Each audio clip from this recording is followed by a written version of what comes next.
Hey, what's going on, guys? It's your boy Slumped here, coming back at you with another video. Now, I just wanted to say, I am sorry about my lack of uploading. I will not be lacking like that anymore. I will consistently be uploading, and I was locked out of my channel, but I will not use that as an excuse. It was not acceptable, and I will make sure to be uploading. Now, without further ado, let's get into this story because it is a crazy one. The worst way to almost die. This is a very interesting story that took place almost about 2.5 years ago now.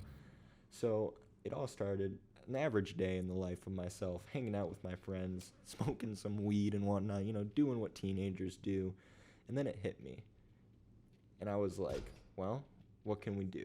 So I hit up my friend Johnny. I was like, let's go climb an abandoned grain tower because, why not? He had a car at the time. I just had gotten my license. I didn't really like driving, so I was like, why don't you drive us? Why don't we go do something? We'll have some fun. And he's like, I'm not afraid of heights or anything. Let's go. Let's have fun. So I was like, awesome. Yeah, let's get some of our buddies together and let's go do it. So, of course, we're down. We hit up some of our mutual friends together. These kids, I'm gonna name them Alec, Tyler, and Danny, and we all met up at Alec's house after the fact, where we ensured that we brought everything that we would need to climb this building to the top and not have to worry about anything. So, with that being said, we grabbed the proper gear, tools we would need. We ate, we packed up some water, we got it all ready. We started our journey and we got to the car. It was a pretty far drive. So we ended up going, we started driving. Took us about 45 minutes to get there. But, I took a nap in the car, so it was all good. I needed the energy, so, I didn't lack at all. Or just anything. But since we all, had a 60-foot climb ahead, or a 60-story climb ahead of us, can't just, go in there with being tired. It's pretty dangerous. But, so, we arrived at the spot. When we pulled up there, we had actually noticed that they had blocked off every entrance that they normally had open. But that was like no big deal. I mean, we parked up farther away. We just got out and walked around to get inside. It wasn't that hard to get to the actual front of the building.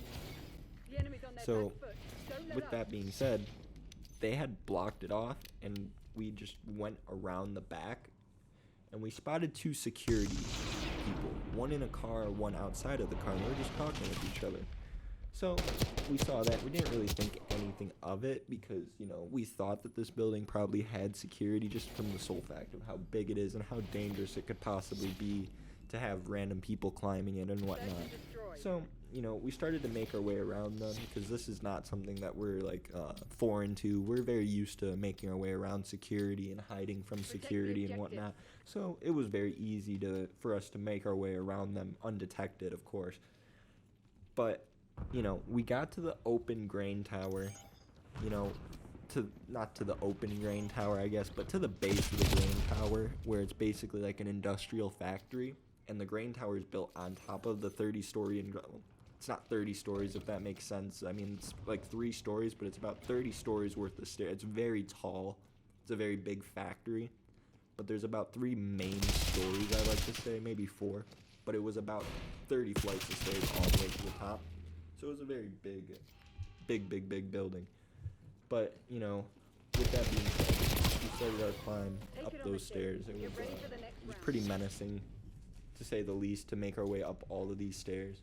But that wasn't even the start of it because we still had 30 stories plus to climb up the grain tower, which is a ladder.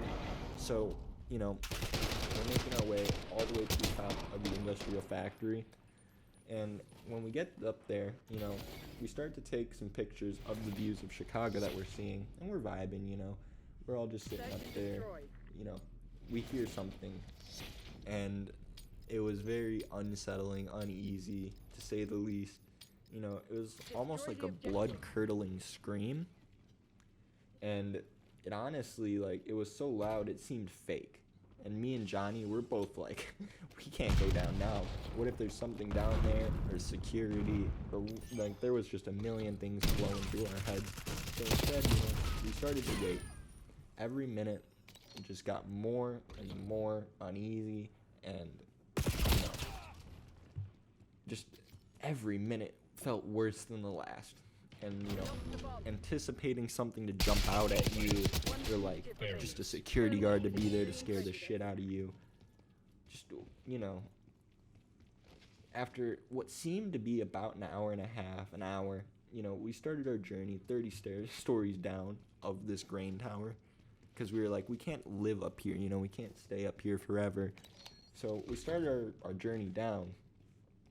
But, you know, let me just say, it is not easy by any means climbing 30 stories on a ladder. It is very, very hard, you know. And we started to hear these clinks and noises when we're climbing down. Like, it just sounded like it's an old, rusty, you know, ladder that just should not be used in the current moment. It was a reason it was abandoned. But, you know, we're teenagers, as I said, so we ignored it. And so when we actually get to about the 10th story down from the bottom, I looked down to see the ladder piece that Alec was holding on to, because it was Alec under me, and then me, and then Johnny, and then Tyler. But anyway, I look down, I see Alec holding on to the piece, and it just falls. It falls. The piece that he's holding onto, both of his hands, falls down, and he is headed straight to the ground. And so we start to panic, really, because we don't want our friend to be hurt, nor, you know, have to call the police or medical assistance, because we are still trespassing illegally. And at the end of the day, you know, it's not a good idea to have to call the police in that situation. It's just, it really would have been bad. But anyway, you know, we start to reach the bottom. I skip past the stair Alec fell, or the ladder piece that Alec fell off of, because, you know, I don't want to do anything like he did. And, you know, he's just laying there on the ground, and you could just tell he's in super intense pain. And, you know, we think quickly and thought, you know, he can stand, because, you know, he got up at first. He was standing a little bit, but he just wanted to lay down because, you know, in the moment it hurt. But he was able to stand, so we thought it couldn't be broken. But at the bare minimum, we should at least go get our friend checked out, because at the end of the day, you know, it is an injury, and it is 10 stories down. I mean, it is a far fall. And, you know, so during the ride back, well, before we get into that, we gotta explain how we got him down. So me, Tyler, and I gave him a name. Sorry, guys, I don't want to use his real name. Me, Tyler, and Danny, you know, we're carrying Alec down these stairs from 30 stories down. We are carrying him, and it was not good, you know. Like, we were carrying our friend. He was in a lot of pain. With that being said, with him being in a lot of pain, we ended up carrying him down the stairs and loaded him into the car. So from there, we drove him to a hospital local to the area, where we checked Alec in, and we explained that we were rock climbing, and his harness broke, and that he took a very bad tumble, which obviously was not the truth, but we couldn't tell him, the hospital, obviously, why, because then we could still get in trouble, you know. With that being said, though, the doctors checked on him. They thought it was fine, whatever. But then, you know, the doctor looked down to his right side, and he just sees an endothermic needle sticking out of Alec's leg.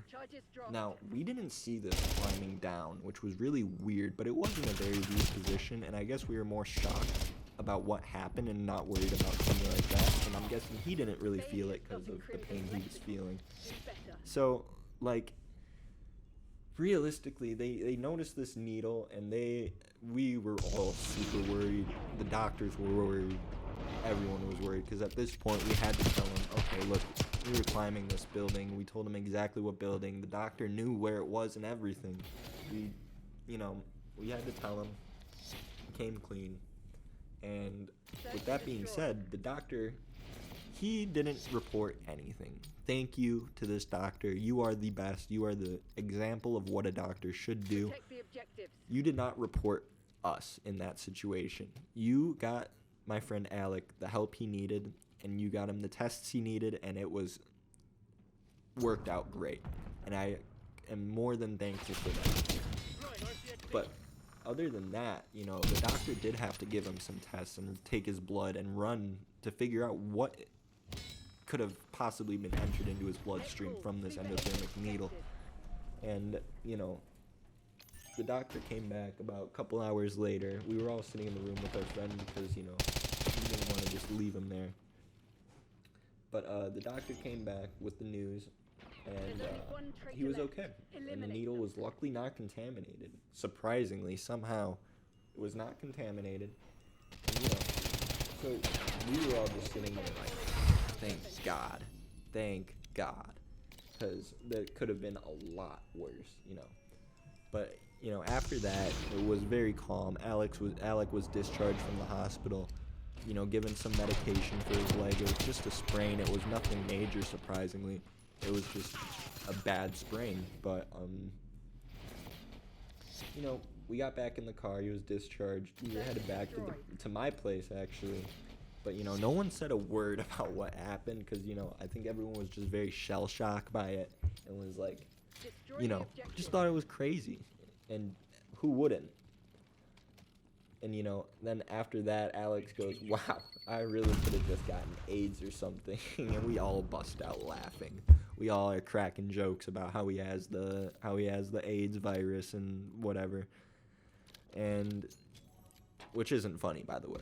Don't make jokes about that. It's a very serious virus. But in that situation, it was more funny to make jokes about it because, you know, we were trying to help our friend not worry about having some sort of disease. You know, we really just wanted him to feel comfortable again. If I got stabbed by an endothermic needle, I wouldn't feel comfortable for a while because I just wouldn't know what's happening. But, you know, we were just cracking jokes with him, making him feel better, taking his mind off of it. And, yeah, you know, that's pretty much it for this one.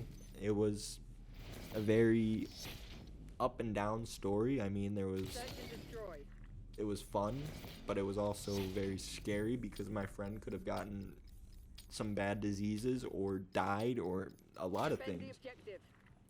But, you know, we ball and we made it. My friend's okay to this day. We still talk. We're still close, you know. He still makes jokes about how he could have gotten some diseases.